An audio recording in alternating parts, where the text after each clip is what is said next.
Bonjour à toutes et tous, merci pour votre présence à ce webinaire, lors duquel nous allons vous parler, nous allons vous dévoiler le secret des entreprises data-driven et pas data-driven comme on peut parfois l'entendre. Quelques petits points logistiques pour faire arriver les derniers inscrits. Bonjour, je vois que ça arrive là, bonjour. 45 minutes pour effectivement vous partager nos vécus, nos convictions, le retour de nos clients. Présentation en 2 temps. On va effectivement vous parler du concept data-driven, etc. Vous allez voir, on va vous présenter le plan dans quelques instants. Il y aura un sondage en cours de présentation.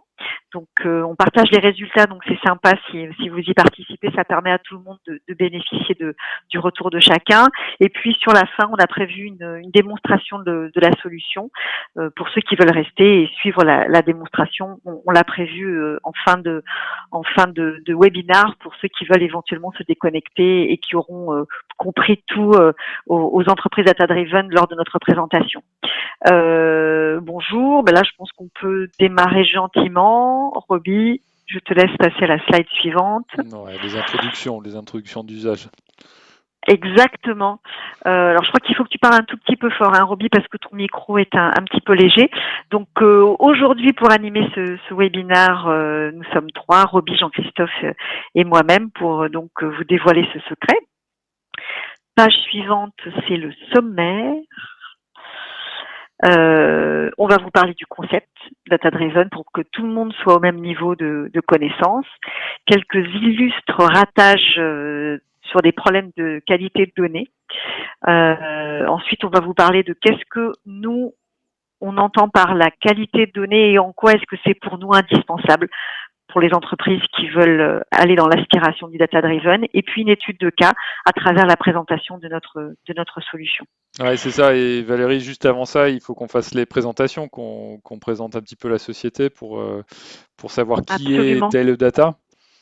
Exactement. Qui nous sommes? Nous sommes un éditeur de logiciels. À notre actionnariat, il y a une société de Nextedia qui est cotée à la bourse Euronext, et qui est spécialisée dans la cybersécurité. La solution qu'on va vous présenter est un outil no-code. No-code, qu'est-ce que ça veut dire? Ça veut dire que tout le monde peut l'utiliser, autant la DSI que les métiers, que les gens dans la data. Il n'y a pas besoin de savoir écrire des scripts pour pouvoir l'utiliser. Vous allez voir, on va vous montrer tout à l'heure, on fait des clics et glisser. C'est très facile d'utilisation. C'est un des principaux retours que nous font nos clients et les utilisateurs. 1 jour de formation pour être autonome. Ça va avec l'avantage précédent. Et puis l'origine de Tell of Data. Alors aujourd'hui, on a Jean-Christophe avec nous, qui est le fondateur de Tell of Data. Je vais te laisser parler de l'origine de la création de la société. Tu en parles mieux que nous, donc je t'en prie. Oui, alors Tell of Data est une société que j'ai fondée en 2014 suite à un projet sur lequel nous travaillons dans le domaine de l'immobilier. Et là, j'ai réalisé que les problèmes de qualité de données pouvaient avoir un impact fort sur l'analytique. Quand je dis fort, c'est presque un euphémisme, un impact immense. Et à l'époque, nous étions des ingénieurs, donc nous avions essayé de résoudre le problème comme des ingénieurs. Et la deuxième chose que j'ai réalisée, c'est que ça ne marche pas. On a besoin d'une expertise métier pour résoudre les problèmes de qualité de données. Et c'est à ce moment-là que j'ai cherché, j'ai regardé sur le marché ce qui existait, et ça m'a semblé pertinent de créer notre propre logiciel à ce moment-là. Et Jean-Christophe, qu'est-ce que là aujourd'hui on est sur le sujet du data-driven. Si on va un petit peu dans la définition, qu'est-ce que ça veut dire? Enfin, qu'est-ce que c'est que ce concept de data-driven? Alors, data-driven, alors il y a pas mal de définitions. Il y a la définition triviale qui serait une traduction mot à mot pilotée par les données. Mais l'idée d'être une entreprise data-driven, c'est l'idée d'utiliser ces données comme un atout stratégique. Donc, d'utiliser ces données pour prendre des décisions basées sur des preuves, sur de l'information extraite des données et non pas sur des intuitions. L'idée d'identifier des tendances à partir des données, d'identifier, de personnaliser son approche marketing, l'idée d'identifier des dysfonctionnements au niveau opérationnel et évidemment y remédier, l'idée de trouver de nouveaux marchés à partir des données. Donc, c'est vraiment comprendre tout son écosystème fournisseur-client à travers les données et prendre des décisions sur ces données-là. Oui, ce sont des décisions, c'est orienté prise de décision. C'est très orienté prise de décision. Ce qu'on veut, c'est maximiser l'agréable, donc son chiffre d'affaires, minimiser le désagréable, c'est ce sont les risques, c'est la fraude selon différents métiers. C'est vraiment le but ultime, c'est de prendre des décisions qui vont maximiser les marges de l'entreprise et diminuer ses risques. Mais est-ce que, enfin, la donnée, ça existe depuis longtemps. Il y avait des registres, on écrivait dans des registres à la main. Ça fait des années que les entreprises ont des données. Donc est-ce qu'on pourrait pas dire que toutes les entreprises sont data-driven? Alors, effectivement, là, cela revient à dire qu'il y a un petit effet marketing data-driven. On est tous friands de nouveaux mots ou de nouvelles expressions. Je pense que le terme est lié au fait que là, l'explosion du nombre de données atteint un niveau jamais vu. On produit énormément de données, on a produit plus de données depuis quelques années que depuis le début de l'humanité, et ça pose de nouvelles problématiques pour les rassembler, pour les analyser, pour les standardiser, les homogénéiser, et donc de nouveaux challenges techniques, de nouveaux défis techniques à résoudre. Et c'est dans ce contexte-là, donc des années 2018, 19, 20, où on a déjà 2-3 ans d'expérience sur les projets Big Data, que le terme data-driven est devenu beaucoup plus employé, pour ne pas dire à la mode, parce qu'il y a vraiment toute cette idée d'un écosystème où la donnée est beaucoup plus importante qu'elle ne l'a jamais été. Donc la Hmm. nouveauté, c'est vraiment la variété, l'hétérogénéité et la quantité des données. Et donc là, on parle de nouvelles techniques, d'amélioration dans la manière de faire. Et on a parlé de ce webinaire en disant que le secret des entreprises data-driven allait être révélé. Est-ce qu'il y a des indices sur quel est ce secret? Qu'est-ce qui permet d'être vraiment data-driven? Alors, on pourrait poser la question à l'inverse. Qu'est-ce qui empêche d'être data-driven? C'est une autre manière de répondre à la question posée. Et j'ai une petite idée, mais je me suis amusé récemment à poser la question à ChatGPT, puisqu'on parle beaucoup de ce robot qui exploite les grands modèles de langage. Et la réponse qu'il m'a faite était, pour le coup, assez pertinente. Je lui ai demandé pourquoi les projets data ou les entreprises data-driven échouaient. Et la première réponse qu'il m'a donnée, c'est une insuffisance de spécification des cas métiers, des cas d'usage. On a des données, mais quelles sont les questions qu'on veut leur Hmm. poser? Quels On sont les KPI pour mesurer? on Donc, sait pas, on sait pas ce qu'on veut faire en fait. C'est voilà, on ça. ne sait Ouais, pas, on, ouais. on prend un data lake, on prend des data scientists et on se dit que, comme par magie, quelque chose va ressortir de ça.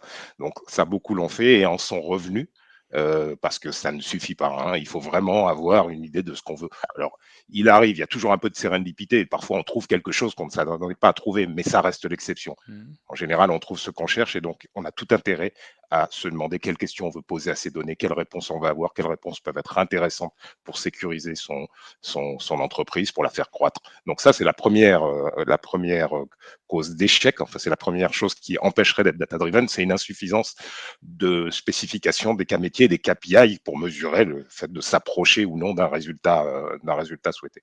Et la deuxième chose que m'a dit ChatGPT, que je connaissais déjà, mais j'ai trouvé assez amusant qu'il me le confirme, c'est les problèmes de qualité de données.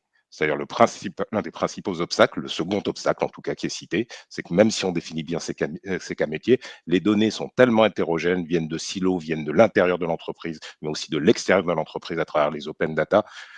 Et les utiliser telles quelles est voué à l'échec. En fait, on a besoin Hmm. d'uniformiser, de vérifier, de contrôler avant de pouvoir exploiter cela à travers de la data Hmm. visualisation ou du machine learning. Donc, Hmm. la seconde cause, c'est la qualité des données. Donc, il y a, oui, un fort lien entre la démarche data quality et la démarche que j'appellerais data quality driven, qui, à mon avis, doit venir en amont de la data quality, de la quality, pardon. Hmm, hmm. Ouais, c'est intéressant. En fait, il y a des exemples historiques aussi de grands ratages. On en a répertorié quelques-uns dans ce qui suit. Les problèmes de qualité sur les données, ça peut représenter des coûts très très importants pour les entreprises.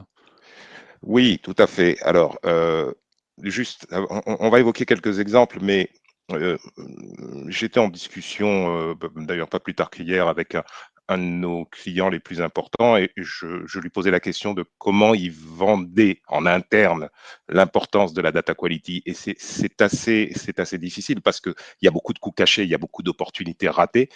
En fait, le fait de travailler ces données, de les préparer, de les homogénéiser, de les valider, de les contrôler, permet de faire beaucoup plus de cas d'usage, mais c'est difficile à quantifier.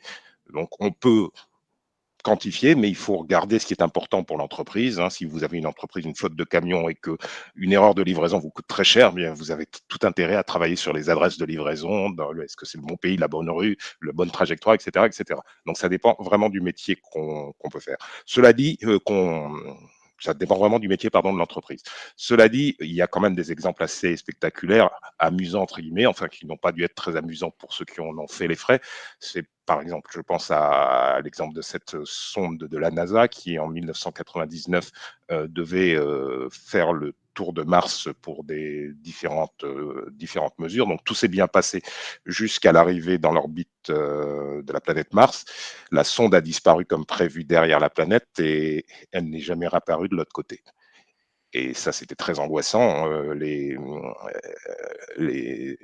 physiciens, les astronomes qui analysaient ça se sont demandé ce qui s'était passé. Après analyse des résultats, ils se sont rendus compte qu'une partie de l'équipe d'ingénierie qui avait fait le calcul de trajectoire avait travaillé avec des unités anglaises, donc des pouces, et l'autre partie avec le système métrique. Et ça, ben voilà, c'est un bel exemple de problème de qualité de données où la qualité de données, en fait, les règles de qualité de données, c'est pas uniquement vérifier qu'une donnée est manquante, c'est aussi des règles métiers, c'est des règles de cohérence, des règles de vraisemblance. Et voilà, là, il y a eu une faute qui a coûté, je crois, la bagatelle de 125 millions de dollars de mémoire. Ouais, et puis des années de programmes de recherche aussi, Voilà. du temps perdu aussi. Oui, on imagine la frustration. Et puis, tout le monde connaît la crise financière des subprimes. Oui, alors ça aussi, c'est un exemple qui est beaucoup plus proche, hein. La plupart d'entre nous l'avons encore en mémoire. Ça a impacté toutes les entreprises. C'est parti des États-Unis jusqu'en France. Alors, sans rentrer dans le détail des mécanismes complets de cette crise, il faut comprendre que c'est parti d'une titrisation, c'est-à-dire de la transformation d'une créance hypothécaire en titre.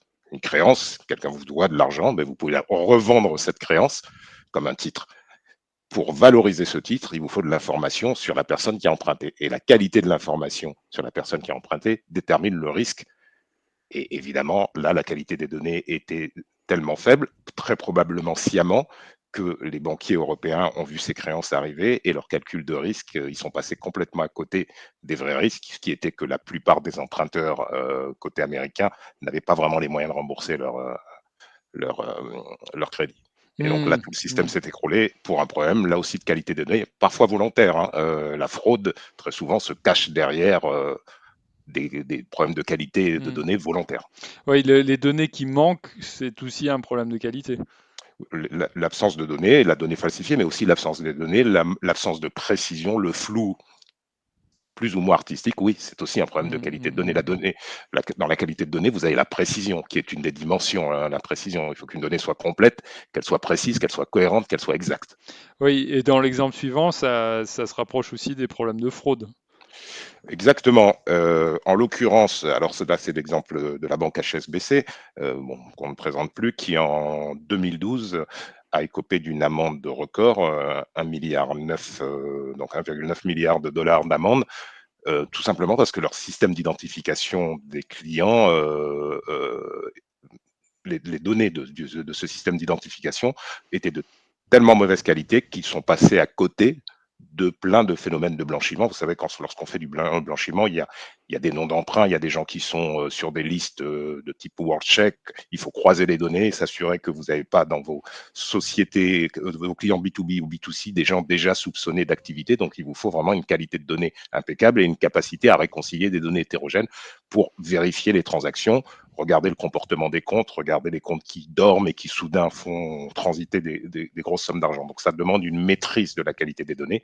Et là, HSBC est passé complètement à côté d'un nombre d'opérations de blanchiment record et l'amende a été à la hauteur du phénomène. Et depuis, de nouvelles règles ont été mises en place pour justement, notamment BCBS 239, notamment toutes les règles autour du risque financier. Les banques sont aujourd'hui responsables de la qualité des données qui leur sert à produire leur reporting réglementaire. Oui, donc on voit le lien entre data-driven, le sujet de la qualité, les impacts de la qualité sur la réalisation des projets et sur les ratages qu'on a vus là. Ouais. Oui, je dirais que la data qualité, vouloir être data-driven, c'est pas uniquement faire de la qualité de données. Je dis pas que la qualité de données est une fin en soi. Je dis simplement que la qualité des données est sur le chemin critique de la réussite quand on veut être sur le data-driven. Et le chemin critique veut dire que si vous prenez du retard là-dessus, bah, toute votre démarche prend du retard. Hmm. Donc c'est quelque Valérie, chose qu'on peut passer. Valérie, au niveau du temps, comment ça se passe? Ouais, on est bien, on est impeccable. Ouais, c'est On, tout bon. 29 minutes, là, c'est tout bon. on a le temps pour un sondage? Oui, allez, vas-y. On y va? Donc, ça se lance. Une question, plusieurs réponses possibles. On vous laisse lire tranquillement. Et puis, on peut passer à la slide suivante. Impeccable. Et dans cette slide suivante, on va parler des 7 verbes de la qualité des données Exactement. pour aller plus dans le secret, de révéler les secrets, plus du détail de ces secrets sur la qualité des données. Tout à fait. Alors là, on a mis les étapes clés. On vous présente un diagramme où on a représenté les étapes clés de la mise en qualité des données. Donc, la première grosse étape, c'est la découverte des données. On verra ça dans quelques instants plus en détail. Donc là, l'objectif, c'est de cartographier et d'identifier les problèmes de données. C'est ce que fait la solution Tell of Data. Mais c'est ce qu'il faut faire quand on est dans un projet de data quality. Le but, c'est quand même d'abord de regarder effectivement quelles sont les données qu'on a et où le bas blesse. La deuxième grosse étape, c'est ce qu'on appelle la remédiation. Donc, c'est ce qu'on vous a mis, c'est corriger, enrichir, concilier, bref. Le but, c'est effectivement là de redresser la donnée qui n'est pas correcte. Et puis ensuite, la dernière étape, c'est l'exploitation. Quand on a audité, quand on a bien corrigé, on passe en exploitation et l'objectif, c'est que toutes les opérations et les traitements qui ont été mis en place puissent être automatisés et vous puissiez rentrer dans un process d'industrialisation de ces données. L'objectif ultime étant de corriger la qualité de la donnée. C'est ce qu'on fait généralement au début d'un projet. On met un gros coup de collier sur la mise en qualité des données. Et puis ensuite, l'objectif est de surveiller dans le temps. Certains de nos clients parlent de pare-feu qualité. L'objectif, c'est de mettre dans le temps les données sous surveillance et dès qu'il y a une dégradation, de pouvoir être alerté pour pouvoir redresser rapidement le tir.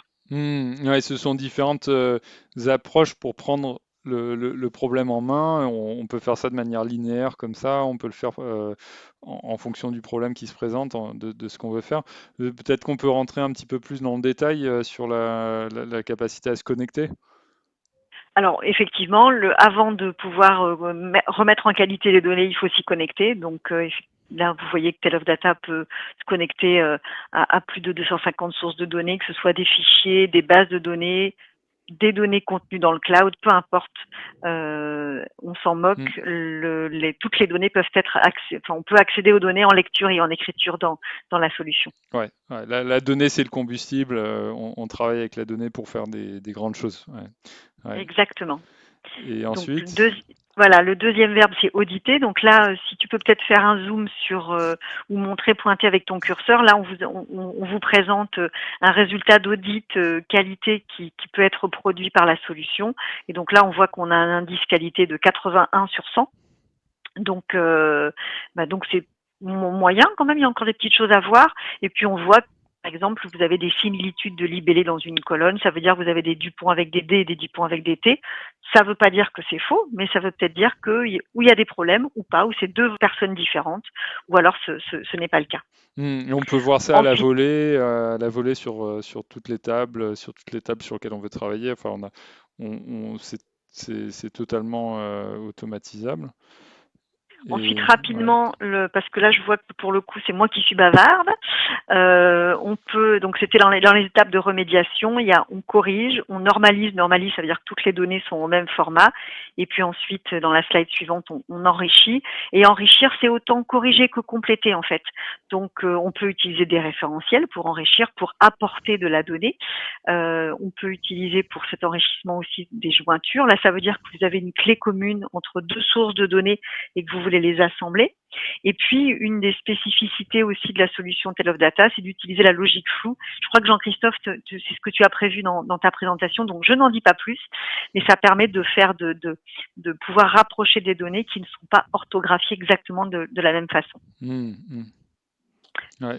On continue très vite sur visualiser, donc de la data vise intégrée par la solution qui permet de faire des allers-retours. On vous montrera ça dans quelques instants, je n'en dis pas plus. Partager des dashboards, des tableaux de bord, des choses comme ça, ouais. Exactement. Et toutes les étapes qu'on a vues, donc qu'on vous a présentées, donc se connecter, auditer, enrichir, etc., elles sont automatisables. Et c'est quand même le but de la main-d'œuvre, c'est de pouvoir travailler. Et quand on met en production les traitements, ils sont répétés à l'infini en fonction des besoins. Là, c'était les 7 verbes. Et cerise, pardon, oui, tu voulais dire quelque chose? Oui, non, il y a un bonus. Il y a un bonus, voilà, cerise sur le gâteau, c'est que la solution documente toute seule les traitements que vous avez réalisés et qu'il n'y a pas besoin de les documenter à côté, ce qui est quand même un gain de temps considérable. Je crois que c'est à Jean-Christophe. Oui, pour l'étude de cas. Voilà, on va pouvoir voir un petit peu plus concrètement, comme tu disais, Valérie, pour les personnes qui veulent voir un petit peu plus en pratique comment est-ce qu'on fait, on va passer à une étude de cas. Exactement. Il reste un peu plus de 20 minutes pour info. Très bien. Bah, Jean-Christophe, je vais faire un swap d'écran. On va regarder cette étude de cas ensemble. Je vais illustrer 2 scénarios. J'ai un objectif, connaître mes meilleurs clients dans un contexte B2C. Donc, j'ai extrait des clients de mon ERP ou de ma base client et j'ai extrait les commandes de ces clients avec une clé commune. Chaque commande est reliée à un client. Mon objectif, connaître mes meilleurs clients, que ce soit du B2B ou du B2C, ça intéresse forcément un directeur commercial et ça intéresse tout le monde, ça intéresse le DG, ça intéresse un directeur marketing. Donc, je vais croiser ces 2 jeux de données, faire une jointure en créant un flow que je vais appeler tout simplement meilleur client. Meilleurclient.com. Ouais, on va pas faire de la pub, mais oui, je crois qu'il y a un site comme ça. On va ajouter tout ça à un flow. Et je vais croiser un nœud de jointure pour faire le croisement entre mes 2 jeux de données, celui des clients et celui des commandes. Je vais définir le critère de jointure, la clé dont nous avons parlé tout à l'heure. J'ajoute une condition de jointure. Côté client, je prends l'ID du client et côté commande, je prends le client ID qui fait référence à la personne qui a passé la commande. Donc là c'est pour faire correspondre les 2 tables ensemble. C'est pour expliquer comment faire correspondre les 2 tables. Exactement. Si on regarde, on voit tout à fait en bas que Damien Descloseaux a plusieurs lignes, puisqu'on voit toutes les commandes qu'il a passées au cours, en mars 2022, le 13, un peu plus loin, le 2 mars 2022. Donc, j'ai toutes les commandes par client et je vais donc pouvoir produire mon graphique rapide, celui sans analyse de qualité de données, mon graphique rapide censé m'informer, me donner mes meilleurs clients, donc l'information que je recherche à avoir à tout prix. Je vais déposer ça, je pourrais le faire dans une base de données. Pour le besoin de cette démo, on va rester sur du format fichier. On va choisir un format parquet et on va sélectionner un répertoire de sortie qui est l'output et on va appeler ça résultat.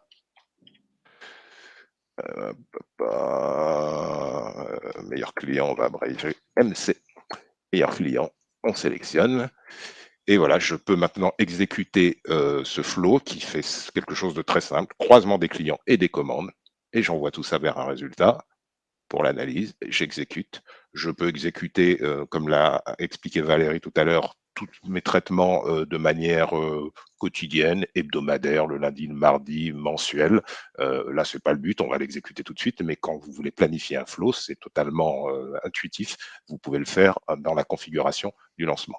Là, je vais simplement exécuter le flow. Voilà, c'est très rapide. Il a terminé son travail. Et ce qui va m'intéresser maintenant, c'est de créer un chart, donc un mini dashboard, pour que me soit révélé enfin le nom de mes meilleurs clients. Voilà. Donc, on va être sympa, on va l'appeler meilleur client également. Et on va créer un graphique pour aller plus vite. Je vais lui dire tout de suite de me créer un histogramme et de m'insérer. Il choisira, il me nommera une page lui-même. Je fais ajouter. Et Tale of Data me crée automatiquement un dashboard. À droite, vous avez les différentes dimensions et mesures du dashboard. C'est assez classique. Par drag and drop, vous pouvez obtenir toutes sortes de diagrammes, des tableaux croisés, des séries temporelles. Pour mes meilleurs clients, un histogramme à barre horizontale est bien suffisant. Je vais glisser le nom complet sur le slot catégorie.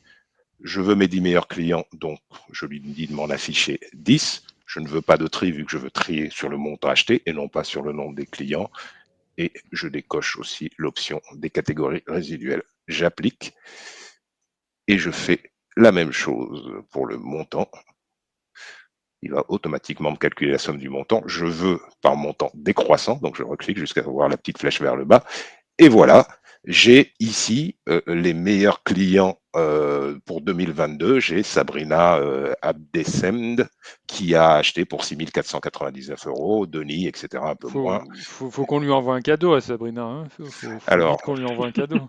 Alors, en bon directeur marketing, j'essaye de comprendre qui est Sabrina. Je regarde son âge, sa profession. Est-ce qu'elle vit à la campagne? Est-ce qu'elle vit en ville? Est-ce qu'elle a une voiture? Est-ce qu'elle a des enfants? Enfin, j'essaye d'enrichir, chose d'ailleurs qu'on peut tout à fait faire avec Tale of Data, mais ce n'est pas le sujet du jour. Ça fera certainement l'objet d'un prochain webinaire. Mais voilà, j'ai mes meilleurs clients. Et chouette, en fait, non, pas chouette du tout, parce que ce que je suis en train de regarder est totalement erroné, totalement faux. Pourquoi? Eh bien, on va le voir tout de suite. Je n'ai pas préparé mes données. J'ai pris pour argent comptant le fait que les clients de ma base client étaient parfaitement standardisés, parfaitement nickel. Eh bien, c'est pas du tout le cas. J'ai plein de doublons. Et quand j'ai des doublons, je n'ai plus je ne peux pas avoir une vision unique de mes clients. Et donc, je ne peux pas connaître mes meilleurs clients. Je veux une vision unique de mes clients. Je veux connaître mes meilleurs clients. J'ai besoin d'une vision unique de mes clients. Je veux connaître mes produits les plus vendus. J'ai besoin d'une vision unique de mes produits, etc., etc. On va revenir au flow et on va rajouter un traitement pour détecter ces doublons. Alors ça se fait avec un processeur de préparation que je vais glisser ici. Je vais éditer ma préparation.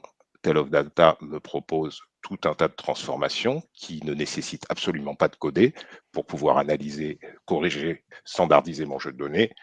Dans le cadre de cette démonstration, c'est le dédoublonnage qui m'intéresse. Je commence à taper les premiers mots et je sélectionne le dédoublonnage.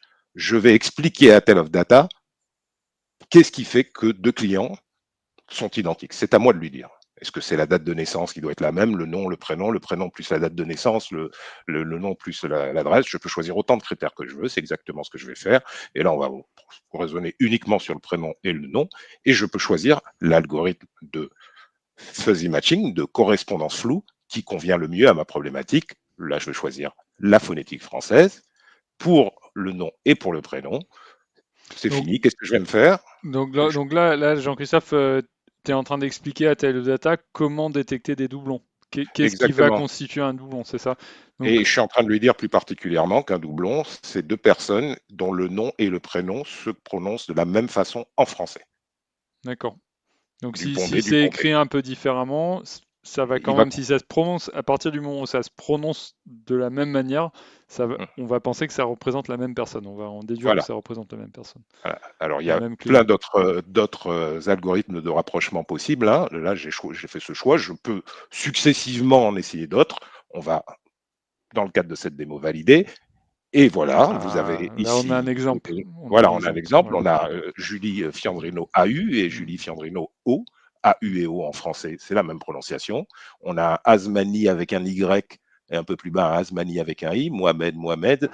Ils habitent tous les deux à Rueil-Malmaison, ça semble être les mêmes, donc c'est Ça- le même client très probablement, mais qui est connu sous 2 identités différentes dans mon CRM. et ça passe l'échelle, ça, parce que là, on a quelques lignes, mais ça marche quand il y a plein de doublons ou quand il y a beaucoup de gens dans la base de données? Alors oui, pour la raison que je vais vous donner tout de suite, je vais choisir d'ajouter un marqueur. Qu'est-ce que je vais faire? Je vais extraire une empreinte phonétique. Qu'est-ce qu'une empreinte phonétique? Alors ça a l'air effrayant comme ça, ou ça a l'air très technique, mais vous allez vite comprendre. J'ai, pour chacun de mes clients, rajouté cette chaîne de caractères. Je vous explique ce que je viens de faire sur ce transparent. Le dédoublonnage par empreinte phonétique consiste à créer une représentation phonétique encodée de Julie Fiandrino avec AU et de Julie Fiandrino avec O. Et comme ça se prononce pareil, on ne va pas s'amuser à vérifier tous les chiffres, mais si vous regardez le début et la fin de chacun, vous voyez qu'elles ont la même clé. Et c'est justement pour ça que ça passe à l'échelle. Même si je présente 10 millions de clients, on a travaillé pour des sociétés qui vendaient dans le domaine, par exemple, du luxe, qui vendaient à l'international et qui voulaient savoir si le client qui avait acheté un sac de luxe à Hong Kong dans une boutique, c'était le même qui, à New York, 2 semaines plus tard, avait commandé tel vêtement via un site internet. Donc c'est important de pouvoir passer à l'échelle. C'est pour ça qu'on ne compare pas les lignes 2 à 2, parce que sinon, ça prend un temps totalement impraticable. Ok, Ok, donc là, tu génères une empreinte. je génère une empreinte et je vais l'exploiter Ouais. j'ai encore quelque chose à faire, puisque là, j'ai effectivement la même empreinte pour Julie Fiandrino et Julie Fiandrino avec O, mais maintenant, je veux dire au système, donne-moi le même nom, que ce soit O ou AU à ce stade. Je m'en moque, vu ce que je veux faire, c'est montrer que mon reporting a changé. Voilà. Ouais. Dans la vraie vie, si je voulais ramener cette information qualifiée dans mon CRM, il faudrait que je demande à la DSI de faire un dédoublonnage en respectant l'intégrité référentielle, en rattachant les commandes de Julie Fiandrino numéro 1 à Julie Fiandrino numéro 2 avant de se débarrasser de l'enregistrement qu'on décide. Mais on ne va pas aller dans cette complexité. Là, on va demander à Tell of Data de choisir l'un des deux. Hmm. Le premier des deux, par exemple. On Donc, prendra le premier des ouais, deux. c'est simplifié pour que ce soit juste un client. Pour Voilà, pour que ce que. soit un client. On va donner Ouais, une vue unique de ces deux Julie ouais, sous une seule identité, parce qu'on va évidemment voir que ça change complètement la forme du ouais. rapport final. On a des Et pour problèmes ça, de Je sens que qualité. Sabrina, elle Ouais. va pas avoir de cadeau. ah, c'est bien possible, mais on va laisser un petit peu de suspense. Alors, pour ce faire, j'ai besoin de ce qu'on appelle une Windows Function. Alors, qu'est-ce que c'est qu'une Windows Function? On va Une fonction pas fenêtre. rentrer une fonction fenêtre, il fait Ouais. exactement dans la langue de Molière. Je vais en fait ajouter, dire à Tell of Data de me prendre la première des deux orthographes chaque fois qu'il rencontrera cette clé phonétique. Donc à l'arrivée, j'aurai par exemple Fiandrino AU pour les deux, ce qui est exactement ce que je veux dans le cadre de cette analyse. Je ne veux pas deux orthographes, je veux une seule orthographe.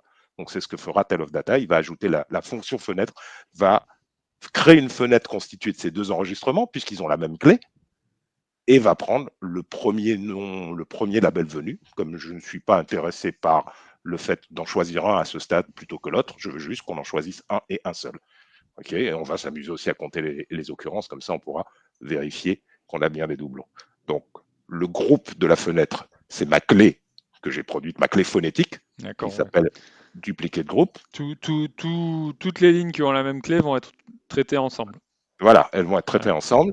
Et les calculs que j'ai à faire, comme je l'ai dit, je veux le nom, je vais prendre le premier, ça me va très bien. On va agrandir. Donc ça, c'est n'importe lequel des noms Voilà, mais complets. j'en veux un seul. Voilà. Il peut choisir O ou AU, mais je veux que pour toutes les Fiandrino, quel que soit s'il y a du Fiandrino EAU ou du O ou du AU ou du AUT, Fiandrino qui se termine, je veux qu'il m'en choisisse un parce que je veux tous les achats de cette personne-là. Ok, je vais juste à des fins de contrôle, je ne suis pas forcément obligé de le faire, mais compter mes doublons au passage et je vais simplement appliquer. Voilà. Alors, on va regarder ce qu'on a là. On s'aperçoit qu'après la clé phonétique, le système a effectivement pris le premier nom, mais on va quand même vérifier à travers un tri. Voilà, sur ces deux, on a Asmani et on va monter un petit peu ici.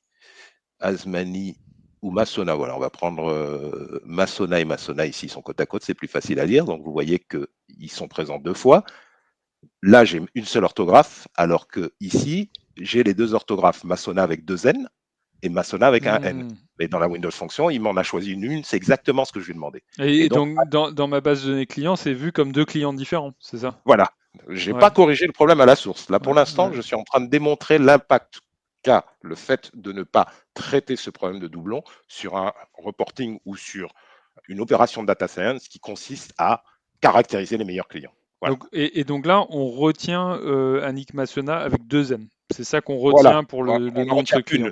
Ouais. Voilà, ce qui est important, c'est qu'on en retient une. Là, en l'occurrence, comme je lui prends la première que tu rencontres, ben, c'est avec deux N. Voilà. Eh bien, j'ai terminé pour le flow. On a fait vraiment une opération de mise en qualité. Vous avez vu tout à l'heure qu'il y a des centaines d'opérations pour faire tout un tas de vérifications. Là, on va se contenter de faire un dédoublage simple et on va réexécuter ce flow.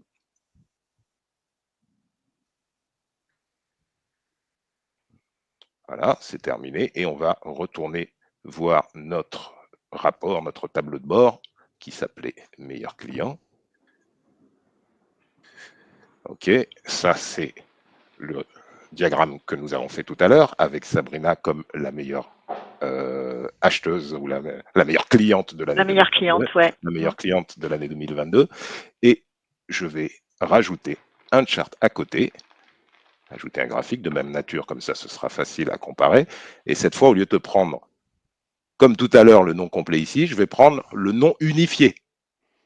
Donc, je n'ai qu'une Julie, voilà le first, je n'ai qu'une Julie Fiandrino. À partir d'ici, je prends le nom unifié. Comme tout à l'heure, je dis que je veux en sélectionner simplement 10 pour comparer des choses homogènes. Je ne veux pas les autres et je ne veux pas trier vu que je veux trier sur le montant acheté. Et je vais prendre le même montant toujours et classer de manière décroissante. Et là, on le verra plus clairement. Alors, Ça n'a pas la même tête, mais on va tout de suite aller regarder ça dans le dashboard. Comme ça, on les verra côte à côte. Voir dans le tableau de bord. Ah, il y aura peut-être besoin de mettre en page le tableau, la Ah page. oui, je les ai Ouais. mis effectivement, je les ai mis verticalement, alors que ce serait beaucoup plus pratique. ouais, t'as le temps. Très On a un simple. petit peu de temps. Tu peux faire. Oh, sur ma grille, si j'ai du temps. Voilà, je vais les mettre côte à côte. Je vais choisir la mise en page numéro 2. Et là, voilà, ça devrait beaucoup mieux se passer. On va aller quand même les voir dans le rapport. Voir dans le tableau de bord, ça y est. Voilà ce qu'on a. On va se mettre un peu sur la gauche. Donc, le Alors, résultat de notre match. À gauche, vous avez mes 10 meilleurs clients, mais j'ai fait le boulot très vite. Je ne me suis pas préoccupé de savoir si j'avais plusieurs représentations du même client. Et donc, ça m'annonce que Sabrina va recevoir certainement tout un tas de cadeaux, mais surtout va être l'objet de toutes sortes d'analyses, tous ces clients. Et on voit qu'à droite, c'est pas du tout les mêmes. Là, j'ai mes David Allègre, Annick Massona, qui, si vous vous souvenez des noms qu'on a eus tout à l'heure, sont exactement les personnes en doublon que je vous ai présentées. Julie Fiandrino, Marie-Thérèse Laure, Michel Chollet, Tagouri, Massona, Allègre, etc. On les retrouve là. Et pour cause, vu qu'ils étaient vus que comme plusieurs clients différents, mais la somme totale de ce qu'ils ont acheté en 2022 était fortement minimisée. Et on voit d'ailleurs que Sabrina n'arrive ici qu'en 9e position, en fait. ouais. Et puis tout à Donc, l'heure, Pas de cadeau. les achats de Sabrina paraissaient beaucoup, mais en fait, on a des voilà, elle clients a qui achètent beaucoup plus que ce beaucoup qu'achetait plus, voilà. Sabrina. On était à 6 499, mais là, on a un David Alec qui a acheté pour Mm. pratiquement 11 000 euros en 2022. Et Mm. je l'avais complètement loupé. Et donc, Ouais. peut-être que ces clients sont complètement différents, ont des caractéristiques communes entre eux, qui n'ont pas cela. Ils sont peut-être dans une autre tranche d'âge, dans une autre tranche de salaire, dans une autre Ouais, configuration. ouais, Mais ouais. l'important, c'est de montrer qu'on peut arriver à un résultat complètement différent et qu'on peut être amené, si on raisonne sur le graphique de gauche et qu'on commence à engager des frais pour une campagne marketing parce qu'on a pensé avoir identifié une catégorie de clients qui sont des bons clients et qu'on s'est complètement trompé, eh bien, ce sera peut-être pas 125 millions de dollars comme avec la sonde de la NASA, mais ce sera certainement de l'argent assez mal employé. Oui, et puis on peut être une entreprise avec le graphique de gauche, faire de la visualisation comme à gauche et penser qu'on est data-driven en fait. On est data-driven, Ex- on est en train d'utiliser un graphique. voilà, exact. Exactement. On utilise les données. On utilise les données. Donc voilà, c'est excellente phrase de conclusion. C'est c'est quoi data-driven? Est-ce que je prends des données dans ma base de données, je fais des beaux graphiques, suis-je data-driven? Eh bien, on vient de voir que probablement pas. Être data-driven, c'est utiliser la donnée comme un atout, mais oui, mais la donnée vérifiée, la donnée contrôlée, la donnée standardisée, la donnée uniformisée, dédoublonnée, validée. Enfin, je ne vais pas reprendre tous les verbes que vous a donné Valérie tout à l'heure, mais vous voyez à travers ce petit exemple où on est resté très simple, où peut nous amener la non-préparation ou la non-qualité des données à des décisions totalement risquées, contre-productives, potentiellement contre-productives, d'où l'importance, quand on veut être dans une démarche data-driven, d'avoir, comme on l'a dit au début, des idées, des questions qu'on veut poser, donc des scénarios, des cas métiers. Et deuxième priorité, deuxième point important, occupez-vous de la qualité de vos données si vous voulez éviter les sorties de route et aller à l'objectif dans les meilleurs délais et avec le moins de friction possible et le moins de déception surtout possible et le maximum de ROI, puisque c'est quand même ça qui va intéresser les gens qui prendront la décision de mener ces projets. Exactement. Écoute, merci pour cette présentation et cette conclusion. Donc, on espère qu'on vous a prouvé que pour être une entreprise data-driven, il fallait être data quality d'abord. C'est effectivement le petit clin d'œil. On vous recommande d'être data quality driven pour pouvoir effectivement prendre les bonnes décisions, les décisions éclairées. Merci à tous. Vous voyez nos coordonnées si vous êtes intéressés pour nous contacter. On espère qu'on vous a apporté beaucoup de connaissances et de savoir et on espère vous revoir très bientôt. Merci à tous. Au revoir. Au revoir. Au revoir.